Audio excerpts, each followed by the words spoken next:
এই পৃথিবীতে যারা উপরে গেছে আগে অগ্রভাগ এবং তাদেরকে যারা অনুসরণ করেছে মুহাজির এবং আনসারদের ভেতরে আল্লাহ পাক বলেন এই মানুষগুলো অগ্রগামী।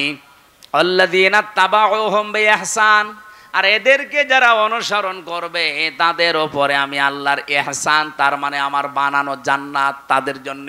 বলেন সুবহানাল্লাহ। সাহাবা একরামকে আল্লাহর দরবারে কবুল হওয়ার পেছনে আমি এই কয়টা কারণ পুরা কোরআন থেকে হাদিস থেকে পেয়েছি। এক নম্বরে তাদের কয়েকটা গুণ আমাদের ভেতরে থাকা দরকার। এক নম্বরে পেয়েছি আল্লাহর জন্য তাদের অন্তর নিবেদিত ছিল সব সময়।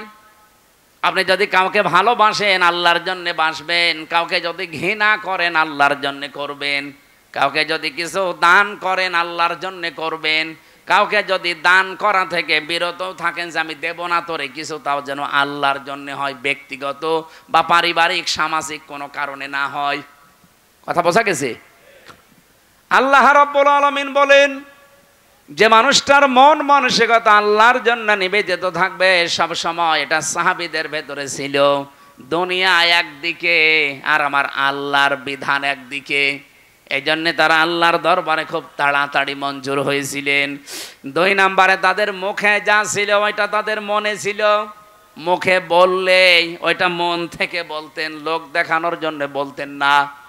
তিন নম্বরে বেশি তারা নিজের উপরে অন্যকে প্রাধান্য দিতেন, যদিও নিজের অনেক কিছুর দরকার আছে, প্রয়োজন আছে, এরপরও তারা অন্যকে অগ্রাধিকার দিতেন। এই একটাই মাত্র কারণ, পুরাটা সাতটার ভেতরে এইটা। নিজের প্রয়োজন থাকার পরেও অন্য ভাইয়ের প্রয়োজনকে সামনে দেওয়া, অগ্রাধিকার দেওয়া। আল্লাহ পাক এত বেশি খুশি হতেন তাদের উপরে এই কারণে যে রাদিয়াল্লাহু আনহুম ওয়া রাদু আনহু, এই আয়াত তাদের জন্য আল্লাহ নাযিল করে দিয়েছেন। আল্লাহ এতটুকু বলে যদি আয়াতটা শেষ করে দিতেন, এই আয়াতটা আমি পড়তাম না। এর পরবর্তী কিছু সুসংবাদও দিয়েছেন, ওয়া আদালাহুম জান্নাত। আল্লাহ তাআলা বলেন আমি প্রস্তুত করে অলরেডি রেখে দিয়েছি এমন একটা বাগান, তাজরি মিন তাহতিহাল আনহার। না না, ভুল হয়েছে।